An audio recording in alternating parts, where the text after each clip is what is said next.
नमस्कार, आप देख रहे हैं उत्तर प्रदेश लाइव और मैं हूं आपके साथ प्रीति सेमार। पीएम मोदी का डिजिटल इंडिया का सपना धीरे धीरे साकार हो रहा है। डिजिटल इंडिया प्रोग्राम यूपी में आगे बढ़ रहा है क्योंकि यूपी विधानसभा की कार्यवाही अब डिजिटल होने जा रही है। दरअसल यूपी विधानसभा का बजट सत्र 23 मई से शुरू हो रहा है जो 31 मई तक चलेगा। इस बीच 26 मई को वित्त मंत्री सुरेश खन्ना 2022-23 का बजट पेश करेंगे। इस बार यूपी विधानसभा की तस्वीर बदली हुई नजर आएगी। यूपी विधानसभा पूरी तरह से डिजिटल हो चुकी है। हर सीट पर टैबलेट लगाए जाएंगे और यूपी विधानसभा में ई विधान सिस्टम को लागू किया जा रहा है। मतलब यूपी विधानसभा बजट सत्र पूरी तरह से अब हाईटेक हो गया है। अब विधायकों और मंत्रियों के हाथ में कागज देखने को नहीं मिलेंगे। पूरी कार्यवाही पेपरलेस होगी और सदस्यों के सवाल और मंत्रियों के जवाब सब टैबलेट पर दिखेंगे। साफ है, उत्तर प्रदेश की विधानसभा देश की पहली ई विधानसभा हो गई है। यूपी विधानसभा का सत्र शुरू होने से पहले आज लोकसभा अध्यक्ष ओम बिरला ने लखनऊ में 2 दिवसीय प्रबोधन कार्यक्रम की शुरुआत की। उन्होंने one nation one application app को भी लॉन्च किया। प्रबोधन कार्यक्रम के तहत विधायकों को डिजिटल वर्क करने के लिए 2 दिनों तक ट्रेनिंग दी जाएगी, आज और कल। और इसी दौरान नेता प्रतिपक्ष अखिलेश यादव ने भी यहां पर इसमें हिस्सा लिया। मांग रखी कि मुख्यमंत्री और उनको अलग से ट्रेनिंग कराई जाए और इसकी कार्यवाही का सोशल मीडिया यानी कि फेसबुक, इंस्टाग्राम, यूट्यूब सब पर लाइव प्रसारण भी किया जाएगा। अब विधानसभा के हाईटेक होने से कितने फायदे होंगे, कार्रवाई और कितनी सरल होगी, विधायकों के लिए कितनी आसानी हो जाएगी इसके जरिए अपने सवाल पूछना और रखना। और वहीं इस बार अखिलेश यादव के नेता प्रतिपक्ष के रूप में सरकार को आईना दिखाने में वो कितना कामयाब होंगे, क्योंकि ये दूसरी सरकार का पहला विधानसभा का बजट सत्र इस बार होने वाला है जिसमें नेता प्रतिपक्ष के तौर पर अखिलेश यादव यहां पर कितनी मुखरता दिखाते हैं और साथ ही साथ विपक्ष जो कहीं ना कहीं गायब दिखता है वो सदन में कितना मुखर होगा, किन मुद्दों पर आवाज जो है बुलंद की जाएगी और सरकार की क्या रणनीति होगी, किस तरीके से विपक्ष के सवालों का जवाब दिया जाएगा। इसी पर आज हम बात करने वाले कुछ खास मेहमानों के साथ। और साथ ही बता दें आपको कि 23 मई से विधानसभा का बजट सत्र जो है वो शुरू होने वाला है जो 31 मई तक चलेगा। 26 तारीख को जो है बजट पेश करेंगे वित्त मंत्री सुरेश खन्ना। लेकिन यहाँ पर आज मुख्यमंत्री की तरफ से जब ये one nation one application launch किया गया, लोकसभा के अध्यक्ष ओम बिरला ने इसका उद्घाटन किया। इस दौरान मुख्यमंत्री ने यहाँ पर ये किस तरीके से लाभदायक होगा वो समझाने की कोशिश की। उन्होंने कहा कि इससे और ज़्यादा कार्यवाही जो है सदन की वो सरल हो जाएगी, एक स्वस्थ चर्चा जो है वो इसके ज़रिए हम कर पाएंगे। और वहीं अखिलेश यादव भी इस कार्यक्रम में मौजूद रहे। उन्होंने कहा कि और ज़्यादा ट्रांसपेरेंसी जो है इससे आएगी और उन्होंने मांग की कि उन्हें और मुख्यमंत्री को अलग से इसकी ट्रेनिंग कराई जाए। सभी से अपील की कि लोग नई चीज़ों को अपनाएं।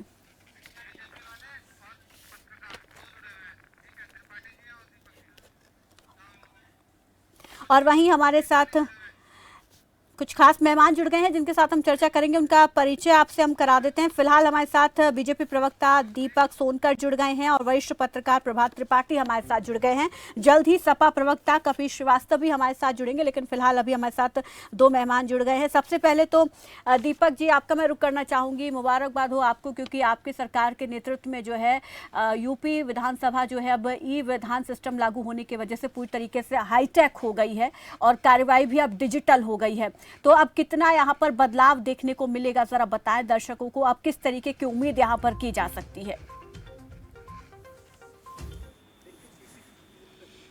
आदरणीय प्रधानमंत्री के संकल्प पर आतंक को तकनीकी व्यवस्था से जोड़ने का एक संकल्प लेकर के चलते हैं। आज वह संकल्प पूरा होते हुए दिखाई दे रहा है। उत्तर प्रदेश के अंदर मैं मानता हूँ कि देश का सबसे बड़ा प्रदेश होने के नाते सबसे बड़ी विधानसभा को तकनीकी से जोड़ना और डिजिटल जोड़ना एक बड़ा संकल्प है। और जिस तरीके से वन नेशन वन एप्लीकेशन के माध्यम से इस भाव को जोड़ा गया है, लगातार आज जिस तरीके से डिजिटलाइजेशन के माध्यम से बढ़ने का काम किया गया है, प्रधानमंत्री जी के सपनों को पूरा करने का काम किया है, उनके विजन को, मिशन को एक्शन में बदलने का काम किया गया है। आज जिस तरीके से विधानसभा का स्वरूप हम सबों के सामने दिख रहा है, देखिए निश्चित रूप से कहा जाता है कि जैसे जैसे हम माध्यम से पढ़ेंगे, टेक्नोलॉजी के माध्यम से पढ़ेंगे, उतना हम जनता तक विकास की योजनाओं को, उनको लाभ पहुंचाने में एकदम सतर्क रहेंगे। तो जिस तरीके से ये पेपरलेस की व्यवस्था को की गई है, उत्तर प्रदेश के अधिकतम राजनीति और सांस्कृतिक चेतना को, केंद्र की संज्ञान को देते हुए विधानसभा को गौरवान्वित इतिहास और रेखांकित किया गया है। तो निश्चित रूप से एक गौरवान्वित बात है कि उत्तर प्रदेश का परिदृश्य ऐसा बदलता हुआ परिदृश्य हो रहा है। उत्तर प्रदेश की 24 करोड़ जनता जनता का संकल्प पूरा हो रहा है। आज किस तरीके से विधानसभा में भी हमने भी देखा होगा कि किस तरीके से दस्तावेजों को का इकट्ठा विधायक जी लेकर के जाते थे और पूरा अपना लेकर के पहुंचते थे। आज उसमें भी सामने बदलाव दिखाई दे रहा है। तो ये सब परिकल्पना आज खड़ी हो रही है और एक नया माध्यम खड़ा हो रहा है, जिस तरीके से एक डिजिटाइजेशन के माध्यम से, तकनीकी के माध्यम से। और दूसरा विषय बहुत महत्वपूर्ण है प्रीति जी, कि जिस तरीके से विधानसभा की कार्रवाई आज हम सब लोगों को सोशल मीडिया के माध्यम से भी पता चलेगा, यूट्यूब के माध्यम से भी पता चलेगा, और निश्चित रूप से उस प्रक्रिया को 23 तारीख से शुरू भी किया जा रहा है। तो लगातार एक ये बहुत अच्छा उपलब्धि याद हो। तो मैं भी धन्यवाद करना चाहता हूं उत्तर प्रदेश के मुख्यमंत्री योगी आदित्यनाथ जी का, किस तरीके से जनता के सेवक के रूप में उभर करके जनता से कनेक्ट होकर के उनकी योजना को डायरेक्ट सोशल मीडिया के माध्यम से, यूट्यूब के माध्यम से कैसे उनके सामने उनकी समस्याओं का समाधान हो सके, कैसे हम अंतिम पायदान पर खड़े हुए व्यक्ति तक विकास की योजना को पहुंचा सके, ये पूरा संकल्प लेकर के काम किया जा रहा है। ठीक है, वरिष्ठ पत्रकार हमारे साथ हैं और सपा प्रवक्ता कपिल श्रीवास्तव भी हमारे साथ जुड़ गए। कपिल जी, आपका भी बहुत स्वागत है इस चर्चा में। प्रभात जी, यहाँ पर आपके पास आना चाहूंगी, आप किस तरीके से देखते हैं वन नेशन वन एप्लीकेशन को, और जिस तरीके से अब यूपी विधानसभा हाईटेक हो गया है, पूरी कार्यवाही जो है पेपरलेस अब हो जाएगी? देखिए प्रीति जी, निश्चित तौर पे ये एक बहुत सराहनीय कार्य है और पूरे देश की एकमात्र ऐसी विधानसभा उत्तर प्रदेश की विधानसभा हो गई है जो पेपरलेस होगी, और जिसका शुभारंभ आज ओम बिरला जी ने, लोकसभा अध्यक्ष जी ने कहा। लेकिन देखिए, सबसे बड़ी चीज समझिए, ओम बिरला जी ने जो कहा कि जिस तरीके से विधानसभा या लोकसभा में गर्मा गिरती जा रही है, जो सदस्य लोग जो गर्मा गिरा रहे हैं, उसका विशेष ख्याल रखना होगा। आपने पेपरलेस बना दिया, आपने आधुनिक विधानसभा बना दी, आपने खर्चे बचेंगे। जो स्टेशनरी से जिस तरीके से बजट पेश होता था या एजेंडा हम लोगों को मिलता था या सारी कार्रवाई होती थी पूरी, क्योंकि मैं तो लगभग 90 से इस विधानसभा को कवर कर रहा हूँ और लगभग 30 साल मुझे हो गए हैं। और अब जिस तरीके से सारे विधायकों के टेबल पे एक जो है आपका टैबलेट लगाया गया है, जो सीधे पेपर मतलब कनेक्ट रहेगा, और जिसमें 23 तारीख से विधानसभा सत्र शुरू हो रहा है और 26 को लगभग 6.5 लाख करोड़ का बजट, ऐतिहासिक बजट मुख्यमंत्री योगी आदित्यनाथ पेश करेंगे।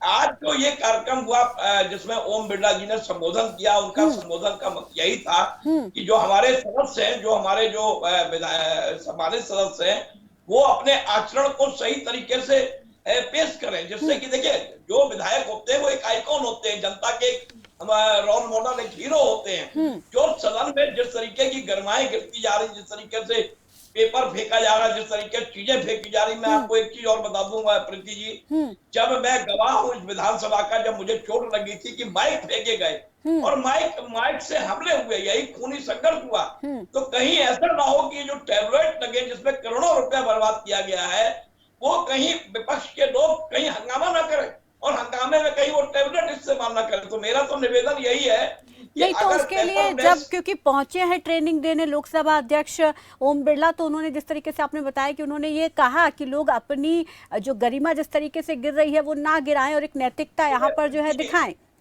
और उसके लिए यहाँ पर क्योंकि अब ये प्रावधान भी किया गया कि अब लाइव प्रसारण सभी सोशल मीडिया प्लेटफॉर्म्स पर होगा, तो कहीं ना कहीं ये भी एक रहेगा कि लोगों को, विधायकों को अपना आचरण जो है वो ठीक रखना होगा, क्योंकि जनता देख रही है।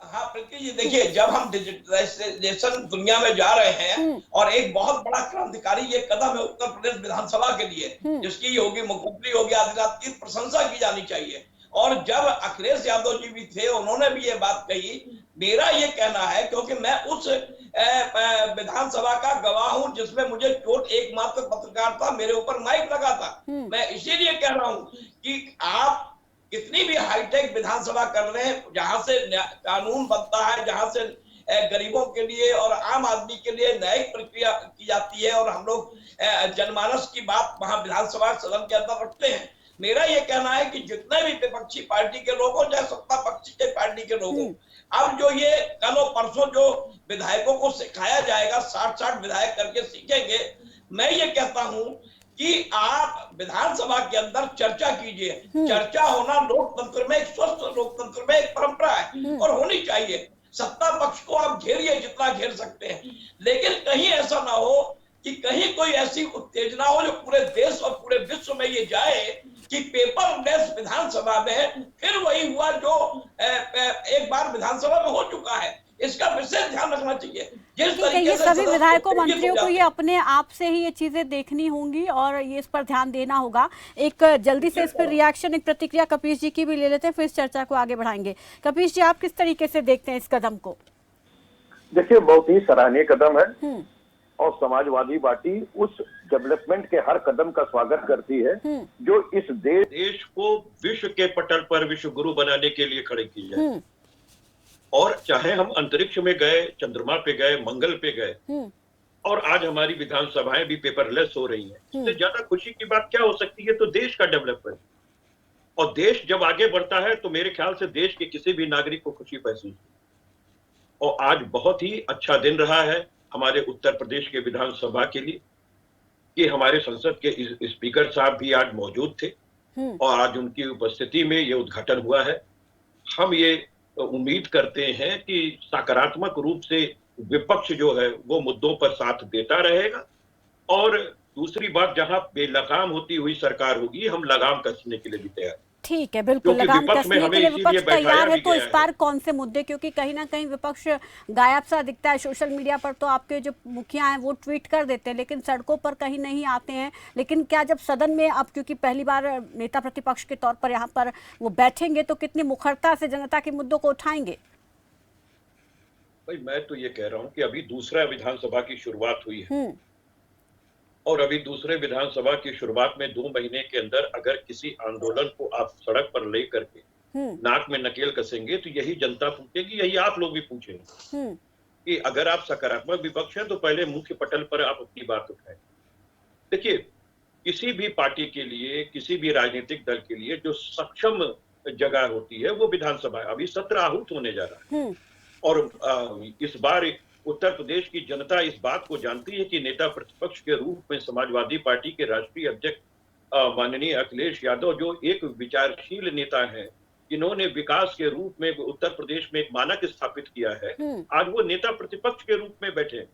और निश्चित रूप से जितने भी हमारे नागरिकों के सवाल हैं, उन प्रश्नों को जनता के लिए, जनता के पालक के रूप में जो हमारे सत्ताधारी पार्टी उसके सामने उठाएंगे।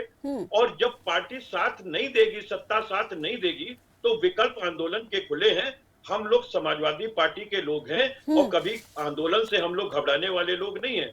हम लोग तो आंदोलन से खड़ी हुई पार्टी है। और आप देखिए कि अब 4 महीने के आंदोलन में बहुत सी चीजों का परिवर्तन हमने लोगों ने करवा दिया था, और आज देश के अंदर, आज प्रदेश के अंदर एक नई सरकार की स्थापना। तो कपीश जी, अब तक क्या इसी चीज का इंतजार किया जा रहा था कि पहले बजट सत्र शुरू हो, विधानसभा का सत्र शुरू हो, वहां पर देखेंगे किस तरीके का सहयोग मिलेगा, अगर नहीं मिलेगा तब फिर हम सड़कों पर उतरेंगे जनता के मुद्दों को उठाने के लिए, इसलिए अब तक चुप बैठे, केवल सोशल मीडिया तक सीमित है?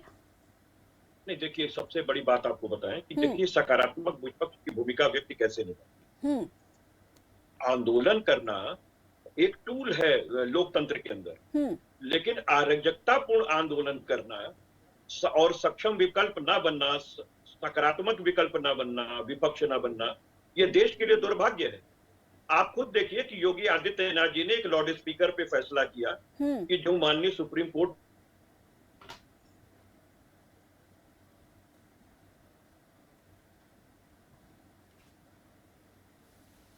लगता है आवाज हमारी नहीं पहुंच पा रही है जी। जहां जहां भारतीय जनता पार्टी की विपक्ष में है, वहां किस तरीके की चीजें हैं? वहां दंगे हो गए, वहां फसाद हो गए, वहां सारी चीजें हो गई। लेकिन वही इनको सीखना चाहिए कि अगर सक्षम विकल्प, सकारात्मक विपक्ष आपको देखना है तो उत्तर प्रदेश में समाजवादी पार्टी को एक आदर्श के रूप में लेना चाहिए, और कम से कम राजस्थान के अंदर, कम से कम मध्य प्रदेश, महाराष्ट्र के अंदर, और इस तरीके का पंजाब के अंदर इनको भी क्रियान्वित करना चाहिए, ना कि वहां पर जानबूझ करके दंगे फसाद करवानी चाहिए। ये भारतीय जनता पार्टी को समाजवादी पार्टी से सीखना चाहिए।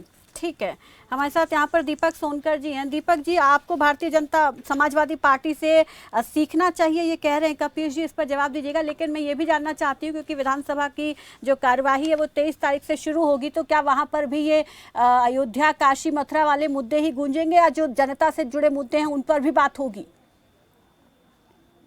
देखिए हमारे आदरणीय कपिल जी बड़े सीनियर हैं, उनका बड़ा सम्मान करता हूँ, वरिष्ठ होता है।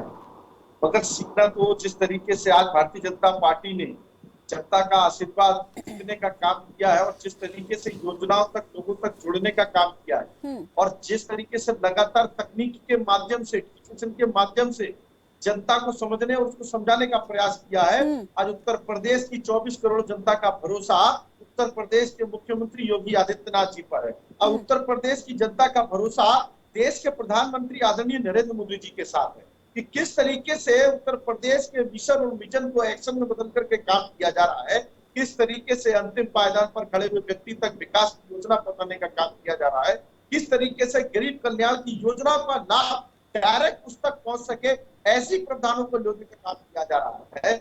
रही बात प्रीति जी आपके सवाल की, अगर 23 तारीख की आपने बात करी है तो 23 तारीख को भी इन्हीं सब योजनाओं पर चिंतन करके किस तरीके से हर विधानसभा स्तर पर जनता के सेवक के रूप पर विधायक जी उतर कर काम कर सके, किस तरीके से 100 दिन का एजेंडा पूरा करने के बाद हम जनता के सेवक के रूप में उभरने का काम कर सके, ऐसे विषयों पर भी चर्चा विधानसभा के महंगाई पर चर्चा होगी, आपको पता महंगाई पर चर्चा होगी।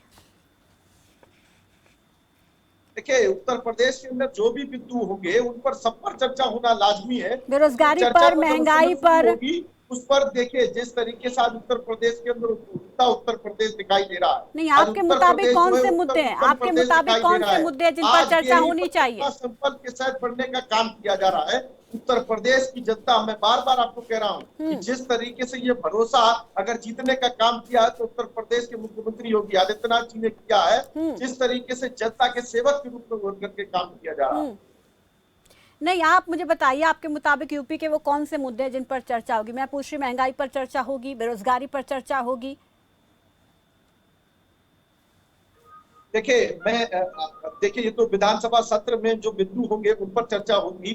मैं इस पर अभी कोई टिप्पणी निश्चित रूप से करना नहीं चाहता, मुझे लगातार जितनी मैं बता रहा हूँ आप मुद्दे तो मानते ना कि ये जनता जनहित से जुड़े मुद्दे हैं, जनता इनसे परेशान है। मैं आपको आप पहले सुन लीजिए ना, मैं बोल रहा हूँ ना, आप पहले सुन लीजिए।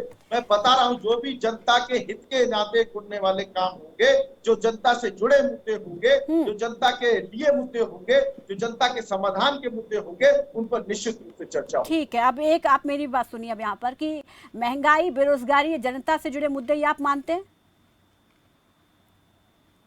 देखिए निश्चित रूप से जिस तरीके से अगर हम महंगाई की बात करेंगे या किसी तरह से जनता से जुड़े हुए तो हर मुद्दा है, मगर जिस तरीके से आज जनता को भी योजना का लाभ मिल रहा है वो भी जनता के लिए ही है। आज गरीब कल्याण की योजना के माध्यम से गरीब को आवास मिल रहा है वो भी उसके लिए है। आज बड़े बड़े एक्सप्रेस वे खड़े हो रहे हैं तो वो भी जनता के लिए ही है। तो जिस तरीके से अगर निश्चित रूप से भारतीय जनता पार्टी है तो जनता के सेवक के रूप में बनने का काम कर रही है। ठीक है प्रभा जी, जिस तरीके से आप पे बात हो रही है, क्या लग रहा है कि इस बार क्या वाकई में सदन के अंदर वो अहम मुद्दे उठेंगे? क्या विपक्ष उस तरीके की भूमिका निभा पाएगा, मजबूत एक विपक्ष जो सरकार को आईना दिखाने का काम करे? देखिए प्रीति जी, निश्चित तौर पे इस बार विपक्ष बहुत मजबूत है और विपक्ष के रूप में एक पूर्व मुख्यमंत्री अखिलेश यादव जो 5 साल मुख्यमंत्री रहे हैं वो नेता प्रतिपक्ष के रूप में सदन में दिखाई देंगे। सवाल इस बात का है कि जनता के जुड़े हुए मुद्दे सदन में ही रखने चाहिए। मेरा ये तो जब सर्वदलीय बैठक होती है, अभी जब सत्र शुरू होगा उसके पहले सर्वदलीय बैठक होगी और सर्वदलीय बैठक में मैंने देखा है कि सारे दल के लोग सहयोग करने की बात करते हैं, लेकिन जब सदन के अंदर आते हैं तो इतने उत्तेजित हो जाते हैं कि वो अपनी गरिमा भूल जाते हैं कि उनको पूरा देश देख रहा है, लाइव देख रहा है, क्योंकि अब विधानसभा की कार्रवाई दूरदर्शन और ANI के माध्यम से लाइव होती है और सारे लोग देखते हैं, जन जन तक ये एक कार्रवाई पहुंचती है। और अब जब करोड़ों रुपए खर्च करके पेपरलेस विधानसभा बनाई गई है और निश्चित तौर पे इससे हमारे राजस्व में बहुत जो खर्चे की कमी आएगी, ये निश्चित तौर पे एक सराहनीय कदम है। और हाईटेक होना विधानसभा का ये एक बहुत बड़ी बात है कि सारे जनप्रतिनिधियों को, हम पत्रकारों को या सारे लोगों को ऑनलाइन हर चीज दिखेगी, कौन से कानून बन रहे हैं, कौन सा एजेंडा पास हुआ, कितने विधेयक पास हुए, आप ऑनलाइन उसको देख सकते हैं। कौन से विधेयक कहाँ पे है, कौन सा विधेयक विधान परिषद में गया है, वहां पारित हुआ या वापस आया, या कौन सी चीजें गवर्नर के पास गई पास होने के लिए, कौन सा कानून बना। तो ये अच्छा, और देखिए सबसे बड़ी चीज क्या है कि हमारे सम्मानित विधायकों को अभी इसमें एक बहुत लंबी ट्रेनिंग की आवश्यकता है। जो नए विधायक जीत के आए, जो पुराने विधायक है, सवाल इस बात का है कि सदन के अंदर आप सरकार को घेरे, लेकिन आपका आचरण ऐसा होना चाहिए, उत्तेजित आचरण नहीं होना चाहिए।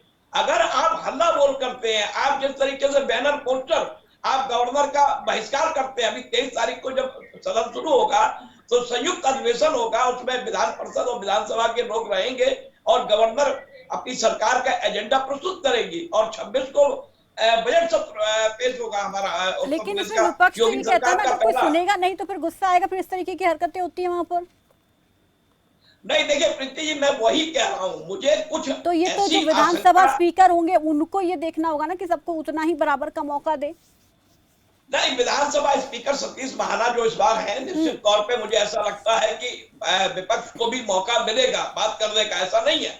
लेकिन इसको समझना होगा कि जो हम विधानसभा की बात कर रहे हैं, एक नेशन एक एप्लीकेशन की बात कर रहे हैं, तो सारे लोगों को मिलके एक ऐसे सहयोग, ऐसी भावना से सदन के अंदर गर्मा को बनाए रखना होगा जिसको लोकसभा में भी कई बार देखा है, कई बार लोकसभा में इस तरीके की स्थितियां पैदा हो जाती हैं कि सदस्यों को संभालना बहुत मुश्किल पड़ जाता है। लोकसभा अध्यक्ष को नहीं, तो इसकी आप क्या वजह देखते हैं? क्योंकि पहले तो ऐसा नहीं होता था, लेकिन अब एक ऐसा ट्रेंड सा बन गया कि कभी हम अलग अलग विधानसभाओं में, अलग अलग स्टेट की विधानसभाओं में इस तरीके की तस्वीरें देख चुके हैं पहले। नहीं, निश्चित तौर पर देखिए प्रीति जी, मैं फिर वही बात रख रहा हूँ आपके सामने, पूरे दर्शकों के सामने बात रख रहा हूँ कि अगर हम कोई हाईटेक हुए हैं, आधुनिक हुए हैं, तो हमें अपने आचरण की और अपने मर्यादा की खास तौर से गर्मा रखनी होगी। हमें ये ख्याल रखना होगा कि हम जनहित के मुद्दे उठाएं और सरकार को घेरें, लेकिन कहीं ऐसा ना हो कि घेरते घेरते हमारा हाथ टैबलेट की तरफ चला जाए और टैबलेट उठा के आप फेंकने लगे। इस तरीके के बहुत से हमने सदस्य देखे हैं, बहुत से लोग हैं सदन के अंदर जो जरा सी बात पे उत्तेजित हो जाते हैं। तो ये एक बहुत ही बड़ा चैलेंज होगा इस बार की विधानसभा सत्र का कि विधानसभा सत्र की कार्रवाई। ठीक है, आपको ऐसा लग रहा है, यहाँ पर कपिश जी हैं, कपिश जी से जान लेते हैं विपक्ष कितना सहयोग करेगा? जिस तरीके से प्रभात जी बार बार इसी चीज पे फोकस कर रहे हैं, उनको डर है कि कहीं लोग टैब उठा के ना फेंक दें। नहीं, प्रभात जी का डर जो है वो अपनी जगह पर है, लेकिन इसमें कहीं दो राय नहीं है कि अब देखिए जो नई विधानसभा आई है, नई विधानसभा अभी शुरू होने दीजिए। पहले से जो है पूर्वानुमान लगाना भी ठीक नहीं है, और हम ये समझते हैं कि अभी तक जब भी शुरुआत हुई है और विधानसभा बहुत अच्छे ढंग से एक दूसरे के अभिवादन के साथ शुरू हुई है, और हम समझते हैं, उम्मीद करते हैं कि उत्तर प्रदेश की जनता क्योंकि अब एक एक कार्रवाई को देखेगी, सबके आचरण को देखेगी कि उनके नेता किस तरीके से उनके प्रश्न को उठा रहे हैं, तो ये बहुत अच्छी बात है। और पेपरलेस हो जाने पे देश को भी बधाई, क्योंकि पेपर पे बहुत ज्यादा खर्च आया करता था और वो सारी चीजें उतनी कार्रवाई ठीक है। अब इसका क्रियान्वयन किस तरीके से होगा, कितना फायदा और कितना यहाँ पर नेता विधायक मंत्री जो हैं इसके जरिए अपनी बात रख पाएंगे, ये जनता भी सीधा देख पाएगी। तो जनता तक जुड़ने का ये एक अच्छा मौका सभी के पास रहने वाला है, ताकि जनता ये देखे कि उनके नेता विधानसभा में उनके इलाके के, उनके हल्के के मुद्दों को उठाते हैं या नहीं। अब इसका किस तरीके से यहाँ पर कोशिश है कि इसको हाईटेक बनाने की, कितना फायदा इसका हो पाएगा, कितने जो जनता से जुड़े मुद्दे हैं वो उठ पाएंगे, देखने वाली बात होगी। बहुत बहुत तो शुक्रिया आप सभी मेहमानों का हमारे साथ जुड़ने के लिए, इस चर्चा में शामिल होने के लिए। तो अब उत्तर प्रदेश की विधानसभा जो है वो हाईटेक हो चुकी है, कार्रवाई पूरी तरीके से डिजिटल होगी। 23 तारीख से विधानसभा का बजट सत्र जो है वो इस बार शुरू होने वाला है, तो इस बार बदला स्वरूप जो है विधानसभा का वो दिखाई देगा। और इस नई कार्य प्रणाली से, या यूं कहे कि इस हाईटेक विधानसभा के जो इस बार पेपरलेस काम है वो किस तरीके से होंगे और कौन से मुद्दे उठाए जाएंगे, विपक्ष का कितना सहयोग मिलेगा, सभी चीजें जो है वो देखने वाली होगी। 23 तारीख के बाद इस पर जो है तस्वीर साफ होगी। तो उत्तर प्रदेश लाइव में मेरे साथ बस इतना ही, दीजिए इजाजत, नमस्कार।